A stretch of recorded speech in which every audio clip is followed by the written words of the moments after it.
It began not with an emperor or a grand army, but with a she-wolf and two orphaned twins, Romulus and Remus. One day they would found a city, but only one would live to name it. Romulus, in a moment of violence and destiny, killed his brother and laid the first stones of Rome, a city born in fratricide. That alone should have warned the world. But beneath the legend lies a story far stranger and more astonishing, how a backwater settlement of shepherds and thieves grew into the most powerful empire the world had ever seen. How Rome, poor and overlooked, managed to outlast kingdoms, shatter civilizations, and shape the very foundation of the modern West. Rome wasn't born great. It clawed its way to greatness, soaked in blood, betrayal, and relentless ambition. In its earliest days, Rome was just one of many struggling villages scattered across central Italy, hemmed in by rivals. The Etruscans to the north ruled wealthy cities, famed for their craftsmanship and engineering. The Greeks to the south filled their colonies with philosophy, art, and trade. Between them were tribal peoples, the Samnites, the Sabines, the Latins, each fighting for survival and supremacy. Rome had no natural harbor. Its hills were modest. Its soil was average. It had nothing but one powerful obsession: control. At first, Rome was a monarchy, borrowing heavily from the Etruscans. Kings ruled, priests interpreted omens, and aristocrats wielded influence. But Romans hated tyranny.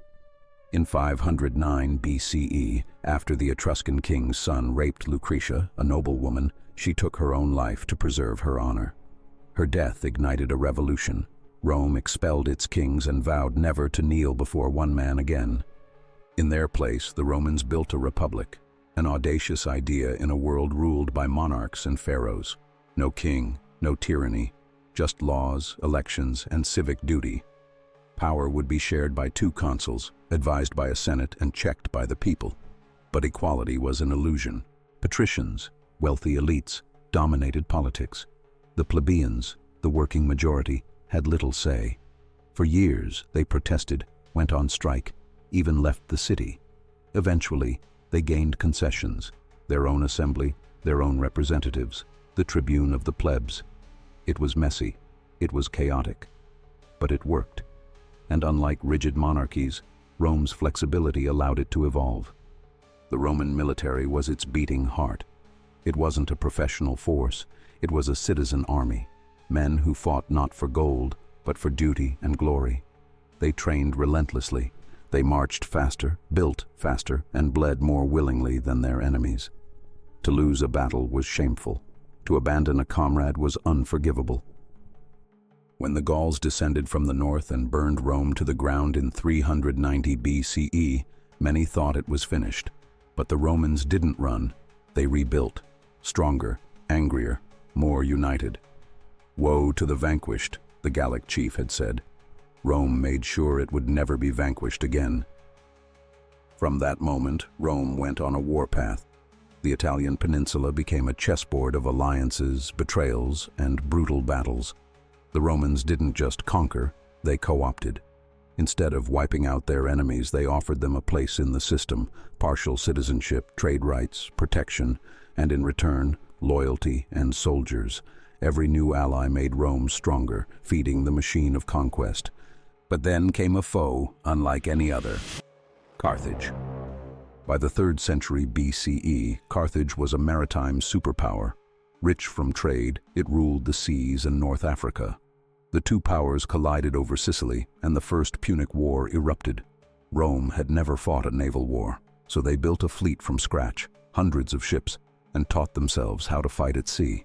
They added corvus boarding bridges, turning sea battles into land battles, Roman style. After 23 grueling years, Rome won. Sicily became its first overseas province. But Carthage was not done. From its embers rose Hannibal Barca, one of the greatest military minds in history. In the Second Punic War, Hannibal crossed the Alps in winter with 90,000 men and 37 elephants. It was a march so bold that even modern commanders marvel at it. At the Battle of Cannae, he encircled and annihilated a Roman army of 80,000. It was the worst defeat in Roman history. Entire families were wiped out. Senators wept in the streets. For a moment, it looked as if Rome would fall. But Rome's true strength wasn't its army. It was its will. Refusing to negotiate, Rome raised new legions, devised new tactics, and bled itself dry to outlast Hannibal. While he rampaged across Italy, the Romans launched a daring invasion of Carthage itself. Hannibal was recalled to defend his homeland and met his match in Scipio Africanus at Zama. Carthage fell. Hannibal fled. The western Mediterranean now belonged to Rome. But while victory expanded the empire, it poisoned the republic. Suddenly, Rome controlled vast provinces: Spain, North Africa, Greece, Asia Minor. Wealth poured in, and with it, corruption. Land was seized by elites. Slaves replaced free farmers. The old Roman values, discipline, modesty, sacrifice, were swept away by greed and decadence. The republic was collapsing from within. The Gracchi brothers, Tiberius and Gaius, tried to save it. They fought for land reform, grain laws, justice for the poor, but they were murdered, one by one. Politics had become lethal. Then came the rise of the generals. Marius reformed the military, allowing landless citizens to join. They now served not Rome, but their commanders. Sulla marched on the city, an unthinkable act, and ruled as a dictator. The precedent was set. Whoever controlled the army controlled Rome. And then came Julius Caesar. Brilliant, eloquent, ruthless, Caesar conquered Gaul in a decade, becoming a hero to the people and a threat to the Senate. When ordered to disband his army, he crossed the Rubicon with a single legion. "Alea iacta est," he said. "The die is cast." There would be no going back. Civil war followed. Caesar crushed his rivals and was declared dictator for life. He passed laws, restructured debt, filled the Senate with loyalists. He even had statues of himself erected, like a king. That terrified the senators, and on the Ides of March they struck. 23 stab wounds. Et tu, brute. The conspirators thought they had saved the Republic. They hadn't. They had killed its last hope. Rome spiraled into another civil war. Caesar's heir, Octavian, joined forces with Mark Antony and Cleopatra, but in time, alliances shattered. At Actium, Octavian's fleet triumphed. Antony and Cleopatra chose death over capture. Octavian returned to Rome alone and unstoppable. In 27 BCE, he took the name Augustus. He didn't call himself king. He called himself princeps, first citizen. But in truth, he was emperor. He kept the Senate, kept the laws. But behind the scenes, every lever of power was in his hands. The Republic was dead. The empire had begun. And under Augustus, Rome shone. The Pax Romana, the Roman peace, ushered in 2 centuries of stability. Roads crisscrossed continents. Trade boomed. Cities flourished. Temples, theaters, and triumphal arches rose. Latin became the language of law, power, and literature. Rome ruled from the misty shores of Britain to the sands of Egypt, from the Atlantic to the Euphrates. 70 million people lived under its banner, 1/5 of the human race.